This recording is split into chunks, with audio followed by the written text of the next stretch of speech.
ओम शांति 2/4/2025 प्रातः मुरली। ओम शांति। बाप दादा मधुबन। मीठे बच्चे, इस पुरानी पतित दुनिया से तुम्हारा बेहद का वैराग्य चाहिए, क्योंकि तुम्हें पावन बनना है। तुम्हारी चढ़ती कला से सबका भला होना है। प्रश्न है बाबा का। कहा जाता है आत्मा अपना ही शत्रु, अपना ही मित्र है। सच्ची मित्रता क्या है? उत्तर है बाबा का, एक बाप की श्रीमत पर सदा चलते रहना, यही सच्ची मित्रता है। सच्ची मित्रता है एक बाप को याद कर पावन बनना और बाप से पूरा वर्षा लेना। यह मित्रता करने से युक्त बाप ही बतलाते हैं। संगम युग पर ही आत्मा अपना मित्र बनाती है। गीत है बाबा का। तूने रात गवाई। ओम शांति। यूँ तो यह गीत है भक्ति मार्ग के। सारी दुनिया में जो गीत गाते हैं वह शास्त्र पढ़ते हैं, तीर्थों पर जाते हैं, वह सब है भक्ति मार्ग। ज्ञान मार्ग किसको कहा जाता है? भक्ति मार्ग किसको कहा जाता है? यह तुम बच्चे ही समझते हो। वेद शास्त्र, उपनिषद आदि यह सब है भक्ति के। आधा कल्प भक्ति चलती है और आधा कल्प फिर ज्ञान की प्रारब्ध चलती है। भक्ति करते करते उतरना ही है। 84 पुनर्जन्म लेते नीचे उतरते हैं, फिर एक जन्म में तुम्हारी चढ़ती कला होती है। इसको कहा जाता है ज्ञान। ज्ञान के लिए गाया हुआ है 1 सेकंड में जीवन मुक्ति। रावण राज्य जो द्वापर से चला आता है वह खत्म हो फिर राम राज्य स्थापन होता है। ड्रामा में जब तुम्हारे 84 जन्म पूरे होते हैं तब चढ़ती कला से सबका भला होता है। यह अक्षर कहाँ न कहाँ किसी शास्त्रों में है। चढ़ती कला सर्व का भला। सर्व की सतगति करने वाला तो एक ही बाप है ना। सन्यासी उदासी तो अनेक प्रकार के हैं, बहुत मतांतर हैं। जैसे शास्त्रों में लिखा है कल्प की आयु लाखों वर्ष। अब शंकराचार्य की मत निकली 10,000 वर्ष, कितना फर्क हो जाता है। कोई फिर कहेगा इतने हजार। कलयुग में हैं अनेक मनुष्य, अनेक मतें, अनेक धर्म। सतयुग में होती ही है एक मत। यह बाप बैठ तुम बच्चों को सृष्टि के आदि मध्य अंत का नॉलेज सुनाते हैं। इस सुनाने में भी कितना समय लगता है। सुनाते ही रहते हैं, ऐसे ही नहीं कह सकते पहले क्यों नहीं यह सब सुनाया। स्कूल में पढ़ाई नंबरवार होती है। छोटे बच्चों को ऑर्गन्स छोटे होते हैं तो उनको थोड़ा सिखलाते हैं, फिर जैसे जैसे ऑर्गन्स बड़े होते जाएंगे बुद्धि का ताला खुलता जाएगा, पढ़ाई धारण करते जाएंगे। छोटे बच्चों की बुद्धि में कुछ धारण हो न सके, बड़ा होता है तो फिर बैरिस्टर, जज आदि बनते हैं। इसमें भी ऐसे हैं, कोई की बुद्धि में धारणा अच्छी होती है। बाप कहते हैं मैं आया हूँ पतित से पावन बनाने, तो अब पतित दुनिया से वैराग्य होना चाहिए। आत्मा पावन बने तो फिर पतित दुनिया में रह ना सके। पतित दुनिया में आत्मा भी पतित है, मनुष्य भी पतित है। पावन दुनिया में मनुष्य भी पावन, पतित दुनिया में मनुष्य भी पतित रहते हैं। यह है ही रावण राज्य। यथा राजा रानी तथा प्रजा। यह सारा ज्ञान है बुद्धि। बुद्धि से समझने का। इस समय सभी की बाप से है विपरीत बुद्धि। तुम बच्चे तो बाप को याद करते हो, अंदर में बाप के लिए प्यार है, आत्मा में आपके लिए प्यार है। रिकॉर्ड है क्योंकि बाप को जानते हैं। यहाँ तुम सन्मुख हो, शिव बाबा से सुन रहे हो। वह मनुष्य सृष्टि का बीज रूप ज्ञान का सागर, प्रेम का सागर, आनंद का सागर है। गीता ज्ञानदाता परमपिता त्रिमूर्ति शिव परमात्मा वाच। त्रिमूर्ति अक्षर जरूर डालना है क्योंकि त्रिमूर्ति का तो गायन है ना। ब्रह्मा द्वारा स्थापना तो जरूर ब्रह्मा द्वारा ही ज्ञान सुनाएंगे। श्री कृष्ण तो ऐसे नहीं कहेंगे कि शिव भगवान वाच। प्रेरणा से कुछ होता नहीं, ना उनमें शिव बाबा की प्रवेशता हो सकती है। शिव बाबा तो पराये देश में आए हैं, सतयुग तो श्री कृष्ण का देश है ना। तो दोनों की महिमा अलग अलग है। मुख्य बात ही यह है। सतयुग में गीता तो कोई पढ़ते नहीं, भक्ति मार्ग में तो जन्म जन्मांतर पढ़ते हैं। ज्ञान मार्ग में तो वह रो न सकें। भक्ति मार्ग में ज्ञान की बातें होती नहीं। अभी रचता बाप की रचना के आदि मध्य अंत का ज्ञान देते हैं। मनुष्य तो रचता हो न सके, मनुष्य कह न सके कि मैं रचता हूँ। बाप खुद कहते हैं, मैं मनुष्य सृष्टि का बीज रूप हूँ। मैं ज्ञान का सागर, प्रेम का सागर, सर्व का सतगति दाता हूँ। श्री कृष्ण की महिमा ही अलग है।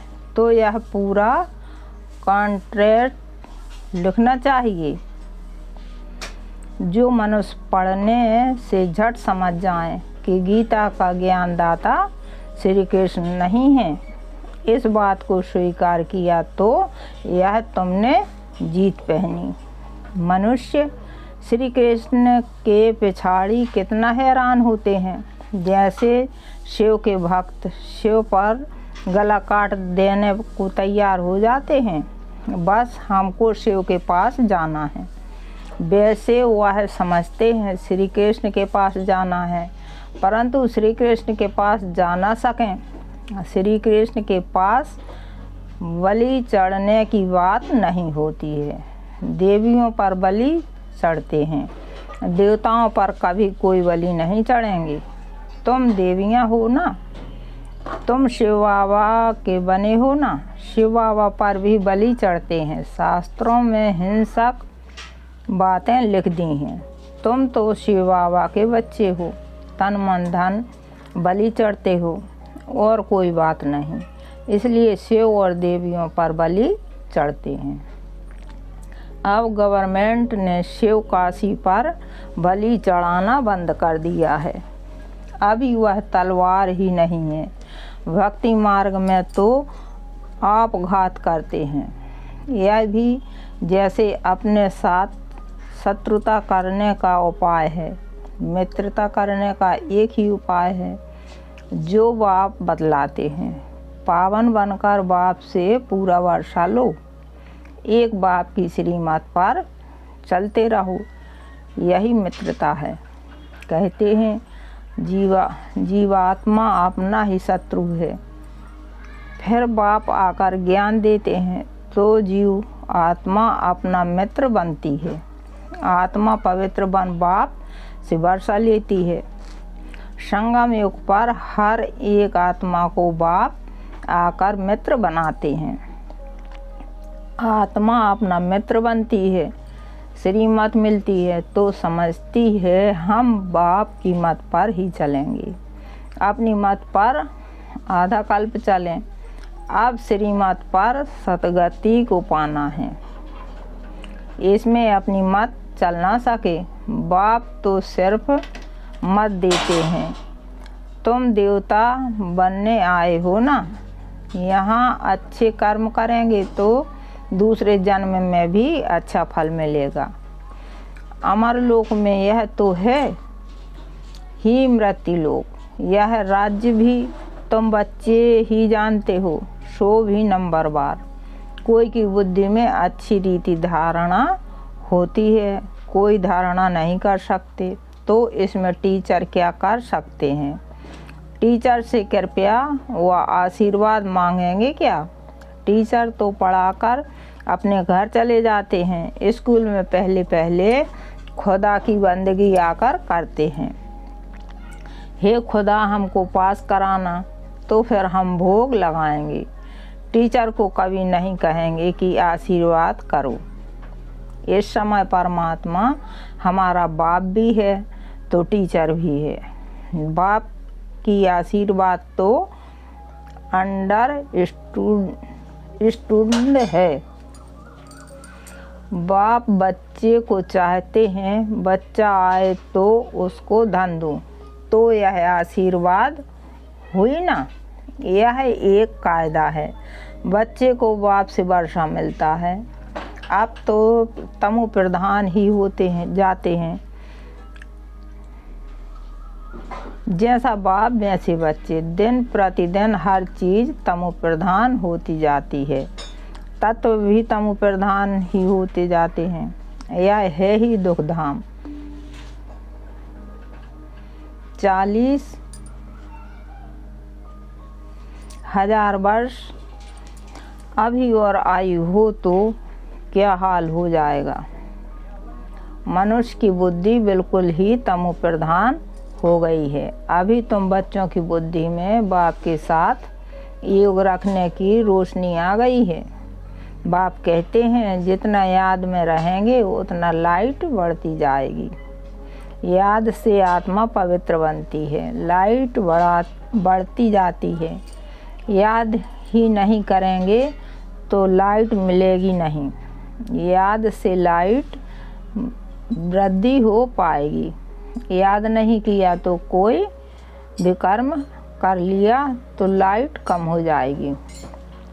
तुम पुरुषार्थ करते हो सतो प्रधान बनने का। यह बड़ी समझने की बातें हैं। याद से ही तुम्हारी आत्मा पतित होती जाएगी। तुम लिख भी सकते हो। यह रचयिता और रचना का ज्ञान श्री कृष्ण दे नहीं सकते। वह तो है प्रारब्ध। यह भी लिख देना चाहिए कि 84 में अंतिम जन्म में कृष्ण की आत्मा फिर से ज्ञान ले रही है। फिर फर्स्ट नंबर में जाते हैं। बाप ने यह भी समझाया है सतयुग में 9 लाख ही होंगे, फिर उनसे वृद्धि भी होगी ना। दास दासियाँ भी बहुत ही होंगे ना, जो पूरे 84 जन्म लेते हैं। 84 जन्म ही गिने जाते हैं। जो अच्छी रीति इम्तिहान पास करेंगे वह पहले पहले आएंगे।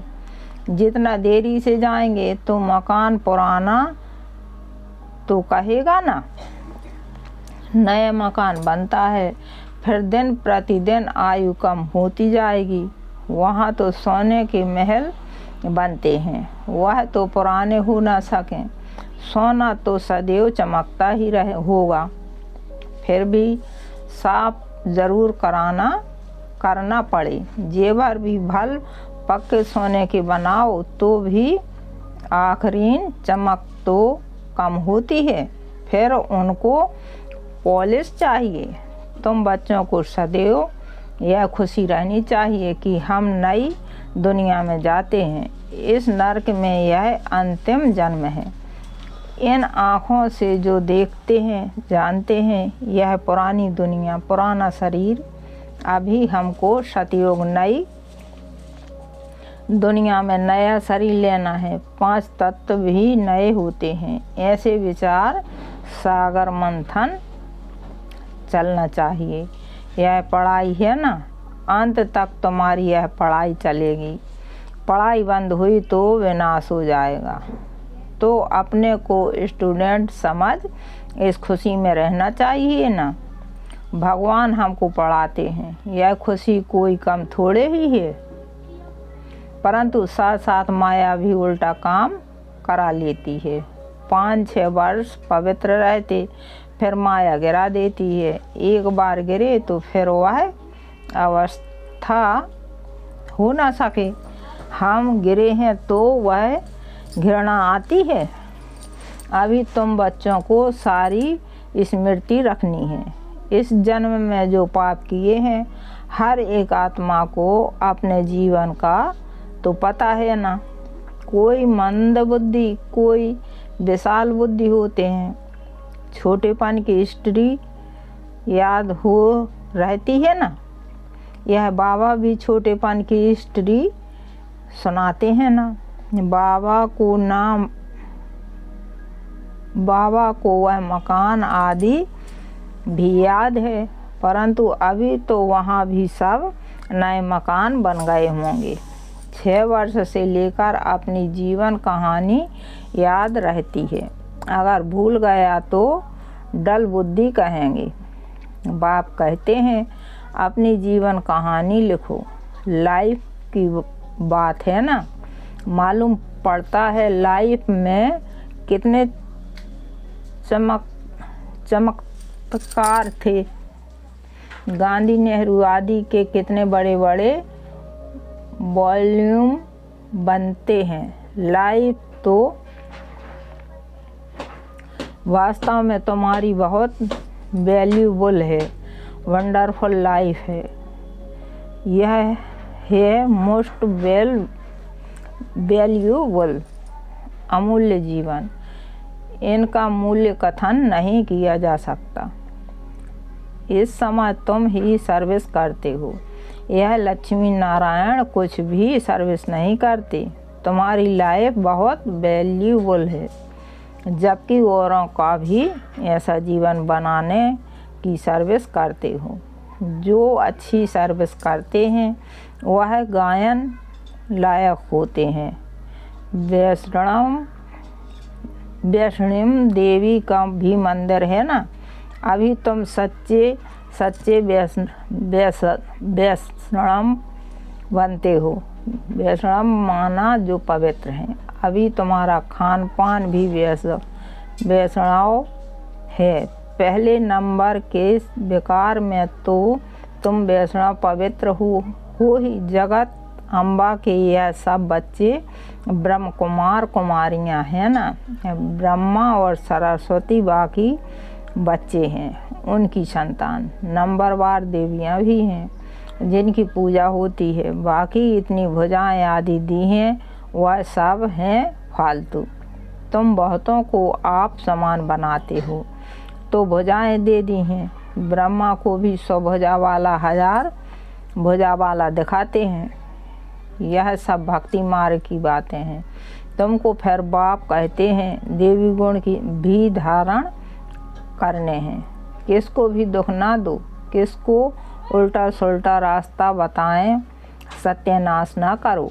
एक ही मुख्य बात समझानी है